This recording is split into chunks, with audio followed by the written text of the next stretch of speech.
Bom, a gente ficou gastando um tempo aqui discutindo conexidade, conexidade local, conexidade por caminho, não sei o que, fizemos um monte de resultado. Vamos colher um pouco de fruto agora que a gente fez esse tipo de coisa e fazer umas aplicações que onde a parte, pelo menos uma das partes mais importantes que tem ali é alguma conexão, né? Tipo, é alguma coisa sobre conexidade.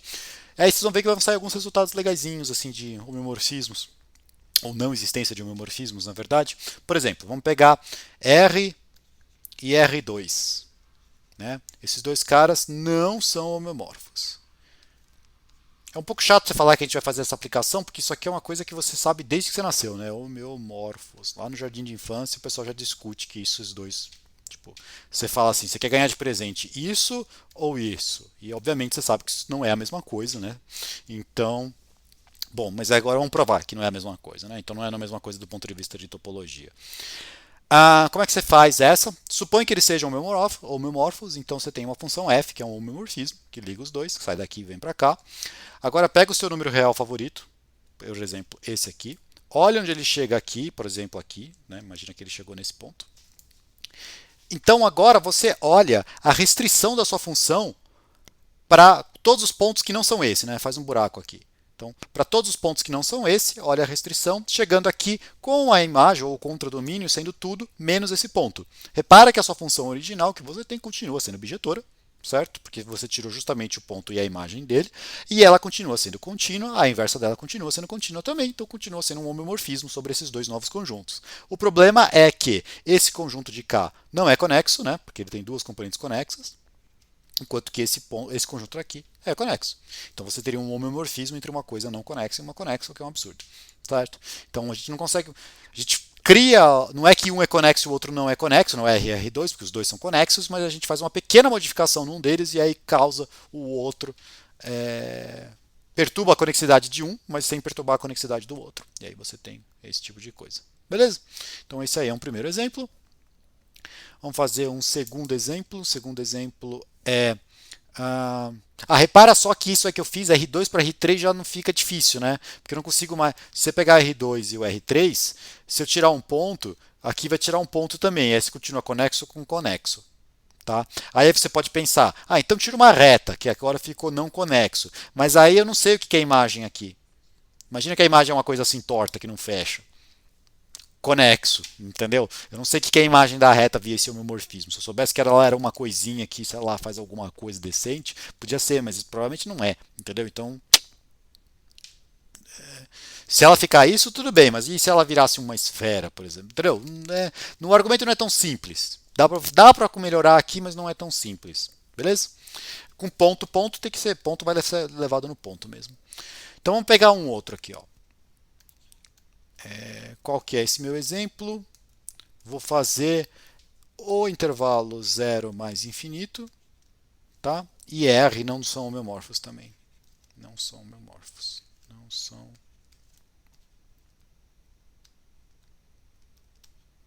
Como é que você faz esse? Lógico que se eu tiver, não fosse mais infinito aqui, fosse um outro intervalo fechado, digamos assim, né, um A aqui qualquer, você ia ter compacto e não compacto, portanto não homeomorfos, certo? Se você deixar o zero de fora aqui, aí você tem um intervalo aberto, esse aqui com esse aqui, a gente já viu, são homeomorfos. A questão é que eu pus esse primeiro ponto aqui, não passou a ser compacto, né, porque não é limitado, não tem nada desse tipo de coisa, mas eles já deixaram de ser homeomorfos.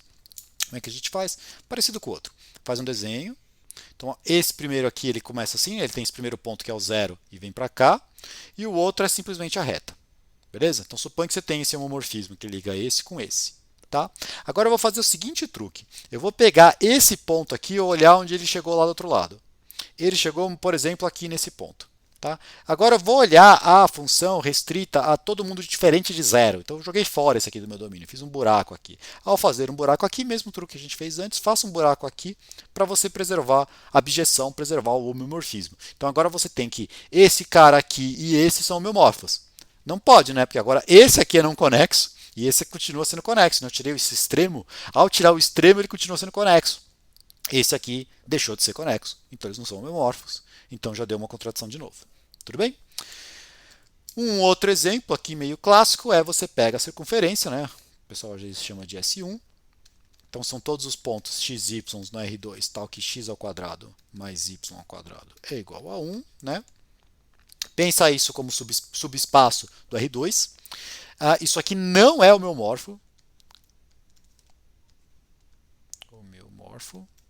Se você colocar a R aqui é sem graça, porque isso aqui é compacto, dá para fazer, ele é a imagem contínua do intervalo 0,1.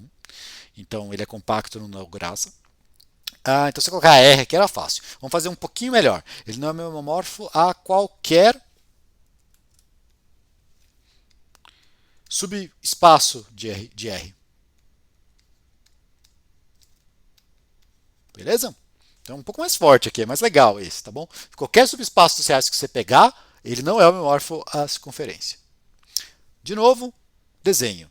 Então primeiro a gente faz o desenho aqui do S1.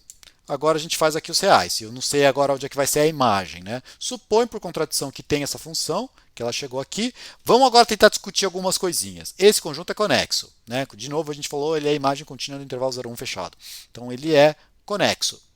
Então, se ele é conexo, por continuidade, ele vai chegar contínuo aqui, ou seja, esse troço, essa imagem é um fechado. Desculpa, é um intervalo. Tudo bem? Podia ser um intervalo infinito, calma. Fiz um desenho assim meio feio, mas pode ser um intervalo infinito, não sei o quê. Pode ser um intervalo aberto, pode ser semiaberto, pode ser qualquer coisa. A princípio é um intervalo usando argumentos de conexidade. Mas agora a gente usa o segundo fato que a gente já comentou antes, que é ele é compacto. Se ele é compacto, esse intervalo tem que assumir o máximo e o mínimo dele, certo? Porque isso aqui é a imagem dessa função. Então, tem que assumir máximo e mínimo, ou se você quiser, ele é um intervalo compacto, os únicos intervalos compactos são os intervalos limitados, fechadinhos, assim, bonitinhos, com A e B aqui, né? Tudo bem? Então você tem agora esses caras. Eu nem precisava de tudo isso, mas ficou fácil agora falar isso. Era um intervalo, certo? Já sei que ele vai ser assim. Ele tem dois extremos no máximo, certo? Então você consegue pegar um ponto aqui que não é nenhum desses extremos. Tudo bem? Repara que eu não estou usando o fato que tinha os extremos, mas já que tinha, a gente pode comentar. Peguei esse ponto que não é um dos extremos. Tá? É porque se eu fosse um dos extremos eu poderia ter problema, mas tem um que não é o extremo. Ao pegar um ponto que não tem o extremo, agora eu olho essa função e tiro de onde ele veio. Né? Ele chegou da f de algum ponto. Então imagina que foi esse ponto aqui. Então eu vou tirar esse ponto aqui, que é o ponto que chegou nesse cara que não é um extremo, um que você escolheu. Beleza? Olha agora o que aconteceu.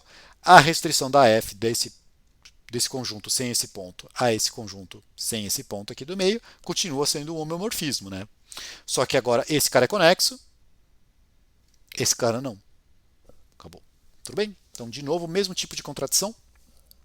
Vamos mudar um pouquinho de tipo de aplicação aqui. É uma que vocês, provavelmente todo mundo já viu, não é novidade para ninguém.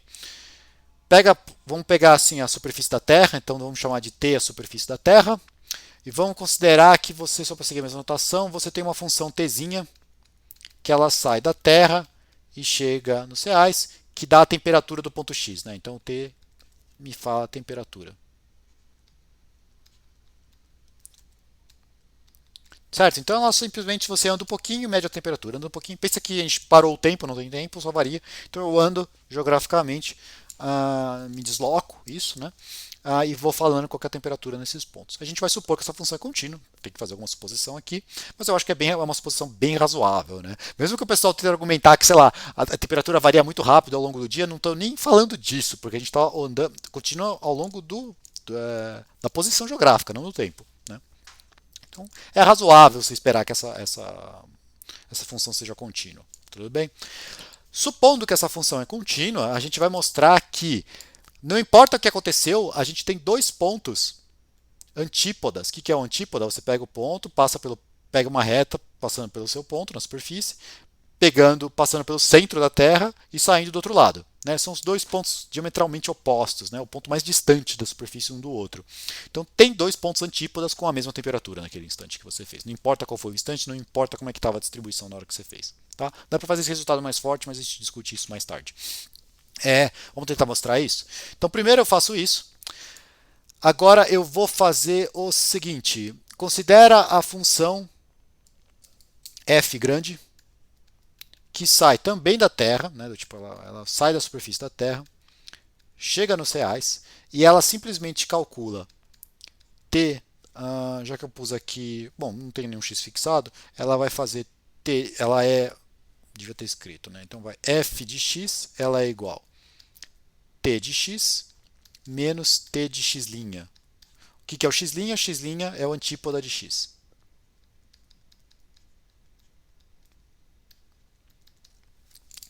Aqui a gente vai pular um pedaço, mas é o que é. Se você tem a função que ela atribui a cada ponto o seu antípoda, ela é contínua, né? Mas é meio visual isso aqui, mas você consegue provar isso aqui com álgebra linear.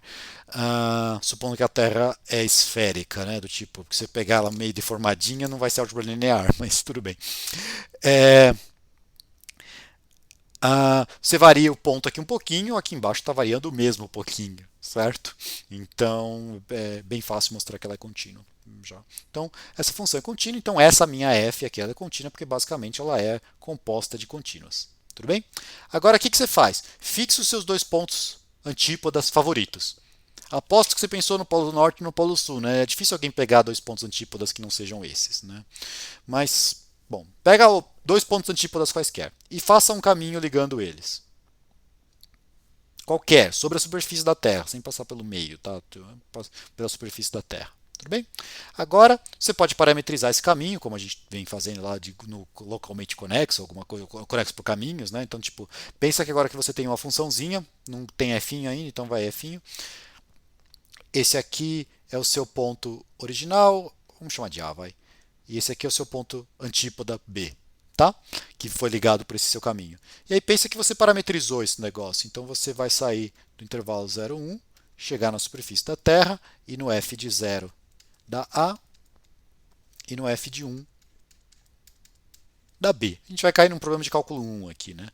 O que você faz agora? Eu componho essas coisas, que é o que? Eu vou primeiro aplicar a f num ponto. Aqui é um tempo, né? Então não vou chamar de t porque eu já tenho a função lá em cima, então vamos chamar de s. Eu vou calcular o fzinho e depois eu vou calcular o fão. Certo? Composição de função contínua. Certo? Mas agora, olha o que aconteceu isso aqui. Essa função aqui composta, ela sai do intervalo 0, 1 também. Se você fizer a conta dela no zero, você vai ter f do f de 0. Isso aqui é... O que é o f de 0? É A. Então, o fão é temperatura em A menos temperatura em B. Porque eles são o par de antípodas que você pegou no começo. Enquanto que o f de 1, tudo é f aqui no meu, né? Devia chamar mais coisas de f, talvez isso aqui não tem. Isso aqui é t de B menos t de A, né? Porque se um é antípoda do outro, o outro é o antípoda do 1, né? Você inverte. Então repara que uma é menos a outra. Se você deu muita sorte, esse cara aqui já deu zero, você já tinha achado dois caras cuja temperatura são iguais. Um com antípoda, certo? Se ele não é zero, bom, ou ele é positivo ou é negativo. Se ele for positivo, esse é negativo.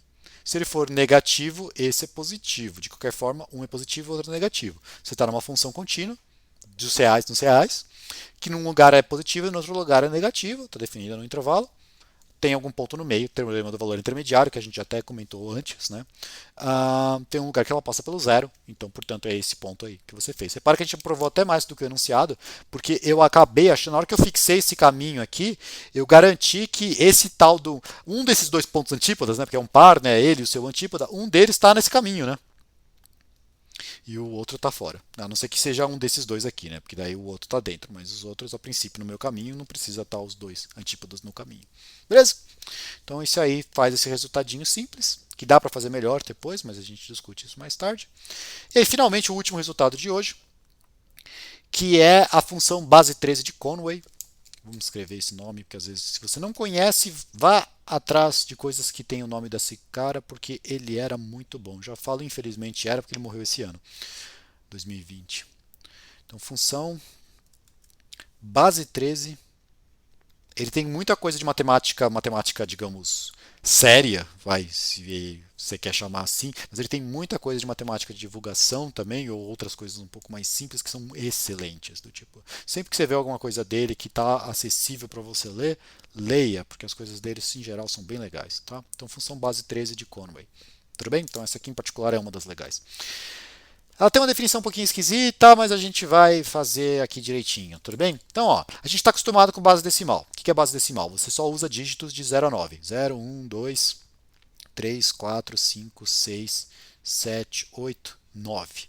Em geral, se você quer fazer uma base 13 ou base qualquer coisa que é maior que 10, você começa a pôr letra aqui, né? O pessoal põe A, B, C. Então, por exemplo, se fosse fazer só mais 3 para dar os 13 da minha base, eu escreveria A, B, C. Para ficar mais fácil o que eu vou fazer depois, põe coisa que vai ter um significado melhor para a gente, então eu vou colocar aqui mais, menos e ponto e vírgula. Então só cuidado que isso aqui são dígitos para a gente, tá? Então, por exemplo, isso aqui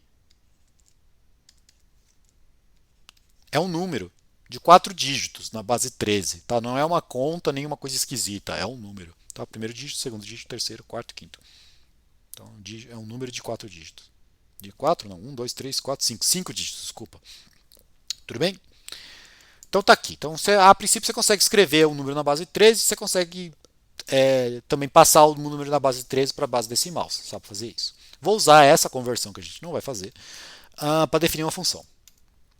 Como é que vai ser? Deixa eu explicar antes como é que ela vai funcionar, só para ficar claro para você. Imagina que você já tem um número escrito na base 13. Tá? Mas vamos pensar que você está escrito na base 13 e ele é um número que a quantidade de casas dele, depois da vírgula, é infinita. Tá? Então, por exemplo, ele pode ter vindo 9, 5, 3, ponto e vírgula, 2, mais 1. E aí uma hora veio a vírgula de verdade. É a vírgula dele, de fato. Tá? Então isso aqui é um algarismo, isso aqui é a vírgula. Aí você teve um 0, e aí uma hora ficou 9, e aí apareceu um mais, e aí agora vai começar a aparecer só dígito bonitinho. 1, 2, 1, 3, 4. Aí um dígito feio, que é o ponto e vírgula. E aí depois, por exemplo, 5, e aí depois tudo 6. 6, 6, 6 e aí infinito. Aqui ou tudo 0 ou alguma coisa do tipo. Tá bom? Vamos olhar aqui. Então daqui para frente só aparece dígito bonitinho, de 0 a 9. Tá? Vamos olhar qual é o padrão dele. Repara que ele teve um sinal de mais aqui, e depois tudo bonito, ponto e vírgula, tudo bonito. Tá bom? Eu vou fazer a função de forma que, na hora que eu aplicar f nessa função, isso aqui dê 1, 2, 1, 3, 4,5666. Isso aqui pensando escrito na base 10. Tá bom? Tá claro mais ou menos o que eu fiz? Você pega o final dele que tem uma cara bonita, se tiver, porque pode ser que ele não tenha um final com cara bonita. Se ele tiver um final com cara bonita, que é isso aqui, do tipo, ele começa com um mais, tem uma quantidade infinita de números, ponto e vírgula, mais uma quantidade infinita de números de 0 a 9. Tá? Aí você simplesmente combina esses números do jeito natural, né? Transforma essa vírgula na vírgula decimal nossa, transforma esses dígitos para assim e dá nisso aqui. Então o f desse cara é isso aqui. Tá claro? Se fosse um menos aqui, eu levaria no menos aqui. Tá mais ou menos claro? Então, ó, vou escrever como é que seria a nossa definição. Então, você vai pegar. Então, eu vou escrever ele, vou definir o que é o f de x, né? Escrever mais ou menos. Que ele vai ser um A1 até AN, vírgula, B1, BM, né? Qualquer aqui. Opa, não tem. Então, só cuidado que aqui é a vírgula de verdade. Aqui é só um indicativo, BM, e vai continuando assim. Melhor tirar isso aqui. Não tem essa vírgula aqui, senão vai ficar mais confuso do que precisa. A BM, não sei o que. Se você, na hora que você escreveu o x na base 13, ele termina com mais A1 até AN, ponto e vírgula, B1, BM, 3 pontinhos. Onde esses caras aqui são de 0 a 9. Tudo bem? Então, se ele termina com mais, infinitos números de 0 a 9, infinitos dígitos de 0 a 9, ponto e vírgula, dígitos de 0 a 9, você fala que é assim. Está bem definida, certo? Porque se tivesse dois mais aqui, é o primeiro mais que você pega, tipo, certo? Você se convence que esse negócio está claro. Se ele for isso, se ele terminar assim, quer dizer, ele pode dar isso aqui, AN, vírgula, B1, BM, e continua. Se ele terminar com aqui, em vez de ser esse negócio do jeito que eu pus, terminar assim. Ele termina com esse símbolo e aí vai. Aí você põe menos aqui e fala esse cara. E aí se ele não termina de nenhum desse jeito, que é o mais provável, certo? Tipo, mais chance aqui, maior dos números, assim, intuitivamente, eles não terminam de nenhum desses dois jeitos. É zero. É o caso contrário. Tá? Então a função está definida para todo mundo. O que acontece na hora que você faz troço aqui? Repara, pega um número qualquer, pensa no seu número real favorito. Tá bom? Pensou? Tá bom. Então, se o seu número real ele tem uma representação dessa forma: A1 até um AN, vírgula B1, BM e por aí vai. Talvez esteja tudo zero aqui, né? Se ele terminou redondinho, mas tem uma representação desse jeito. Pega um intervalo qualquer na reta real. Qualquer intervalo que você pense.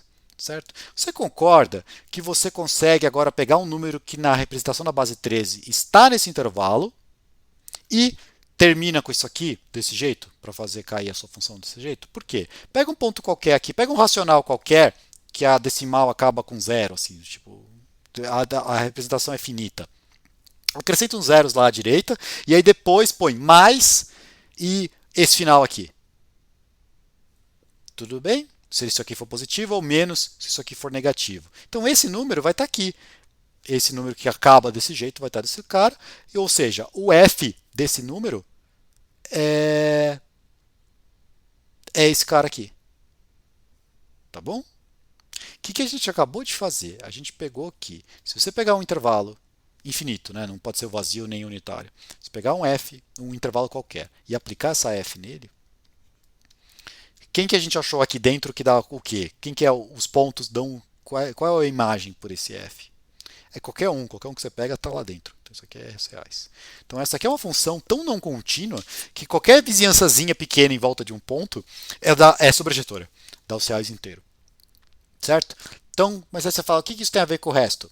O resto o intervalo é um conexo, os reais também.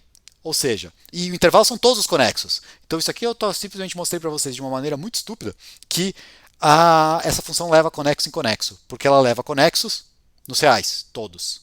Certo?